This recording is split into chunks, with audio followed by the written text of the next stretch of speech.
हाई देखो अरे हमसे मिल अरे कि हमसे मिल हमार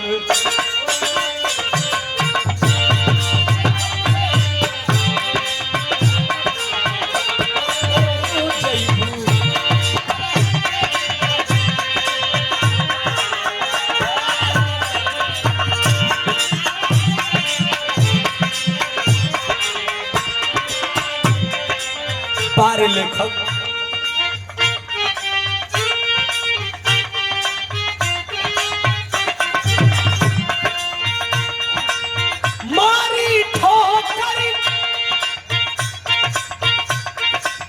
मारी ठोकरी जमाना जब पहुंचे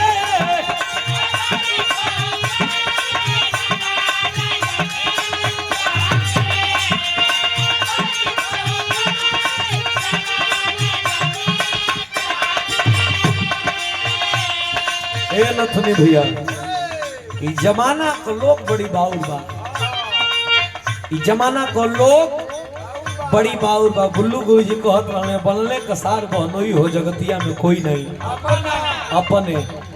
हमरे सुधीर भैया आई बनी, हमरे बड़े भैया मुरारी भैया आई बनी। बड़ा प्यार बा, बड़ा दुलार बा, बड़ा स्नेह बा। आ ये टीम ये गोल है, एगो टीम है। आदरणीय हमरे नथुनी भैया के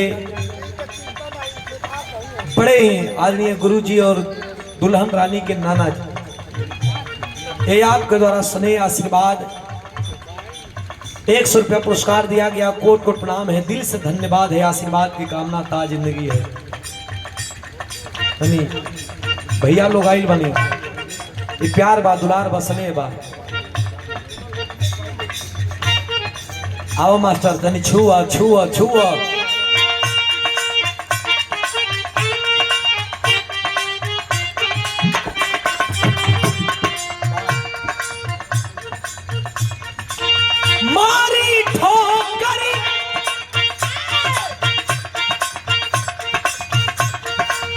मारी ठोकरी जमाना जब पहुंचे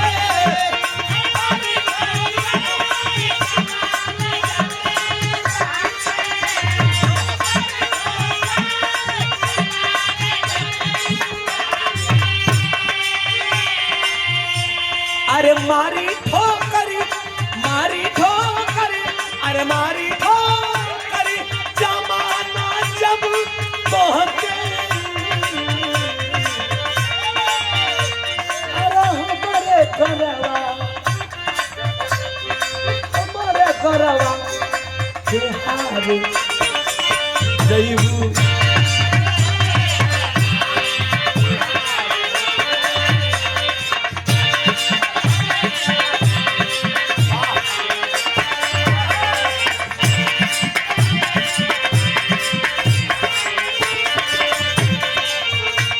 तुम्हारा शब्द बहुत क्लियर निकला था। और हमारे बड़े भैया नथुनी भैया और उनके साथ में आए हुए सुधीर भैया और उनके साथ में आए हुए मदन मुरारी भैया, शाह सवरिया भैया। रे वाह वाह वाह, तो सबकर गुरु हो। हमारे गुरुजी, हमारे नथुनी भैया के गुरुजी आदरणीय पत्तू यादव जी, दुल्हन रानी के नाना जी। क्या कहना दिल से धन्यवाद बा, प्रणाम बा, आशीर्वाद की कामना बा। तनी चरपैया वाला हो जाओ।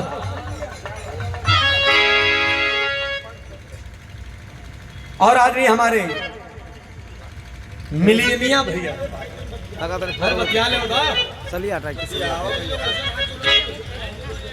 नहीं हमन का एक राशि भैया एकदम सुधीर बात और यहाँ मुलाकात लगा दो भैया। अरे कि यादव जी का बेटा, अरे ऐसे मेरी मखड़ाई मेरी जान।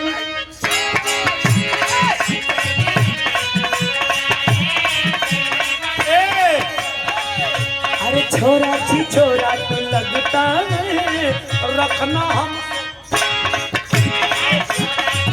नथुनी भैया की तरफ से सम्मान में हमारे और सुधीर भैया के सम्मान में पुरस्कार।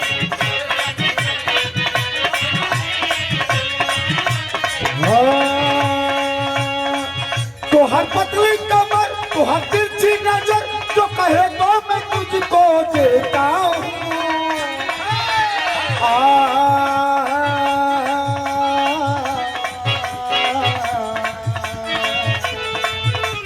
अरे यादव जी का बेटा हूँ चुम्मा चपक के लेता हूँ।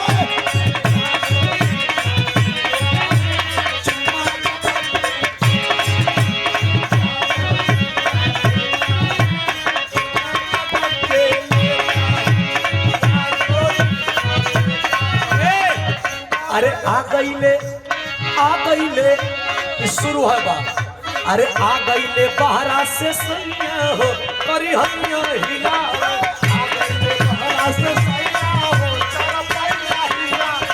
ननकी सा हम जोड़ ले हाँ जब चरपैया हिली तो करे हियो हिली। अजीत साउंड देवगांव। अरे बहरा से सैया हो चरपैया हिला। आ गईले बहरा से सैया हो चरपैया हिला।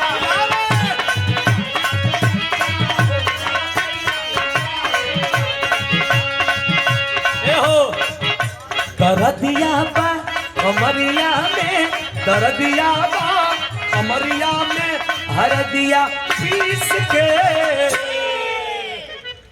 अरे छापी बोला छापा बोला